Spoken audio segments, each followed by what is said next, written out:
അസ്സലാമു അലൈക്കും വറഹ്മത്തുള്ളാഹി.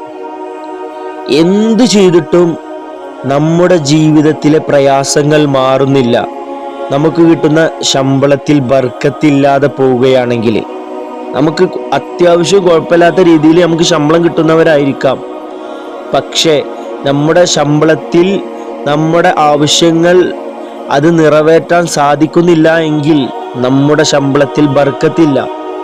അങ്ങനത്തെ ഒരു സാഹചര്യം വരുമ്പോൾ നമ്മൾ ആദ്യം ചിന്തിക്കേണ്ടത് നമ്മുടെ ജീവിതത്തെ കുറിച്ചിട്ടാണ്. നമ്മുടെ ജീവിതം അള്ളാഹുവും അവൻ്റെ റസൂൽ സല്ലല്ലാഹു അലൈഹി വസല്ലമ തങ്ങളും ഇഷ്ടപ്പെടുന്ന രീതിയിലാണോ, അതല്ല ഇഷ്ടപ്പെടാത്ത രീതിയിലാണോ പോകുന്നത് എന്ന് നമ്മൾ ആദ്യം ഒന്ന് ചിന്തിക്കണം.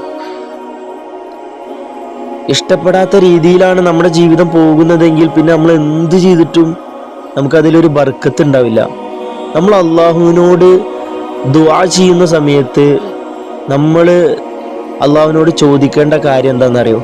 നമ്മുടെ ഈമാൻ ശക്തമാവാൻ വേണ്ടി നമ്മൾ ദുആ ചെയ്യണം. നമ്മൾ ദുആ ചെയ്ത് കഴിഞ്ഞാൽ, നമ്മുടെ ഈമാൻ ശരിയായി കഴിഞ്ഞാൽ, നമുക്കുണ്ടാകുന്ന പ്രയാസങ്ങളും പ്രതിസന്ധികളും അതിനൊക്കെ തരണം ചെയ്യാനുള്ള ഒരു ശക്തി അല്ലാഹു സുബ്ഹാനഹു തആല നമുക്ക് നൽകും. അതുകൊണ്ട് നമ്മൾ എപ്പോഴും അള്ളാഹുവിനോട് ദുആ ചെയ്യുന്ന സമയത്ത് നമ്മുടെ ഈമാൻ ഉറക്കാൻ വേണ്ടി, ദൃഢവിശ്വാസിയായിട്ടുള്ള ആളാകാൻ വേണ്ടി നമ്മൾ അള്ളാഹുവിനോട് പ്രാർത്ഥിക്കണം. നമ്മുടെ പ്രാർത്ഥന അത് ഇഖ്ലാസ് ഉണ്ടായിരിക്കണം. ആത്മാർത്ഥമായി അള്ളാഹുവിനോട് പ്രാർത്ഥിച്ചാൽ അള്ളാഹു അത് തട്ടുകയില്ല.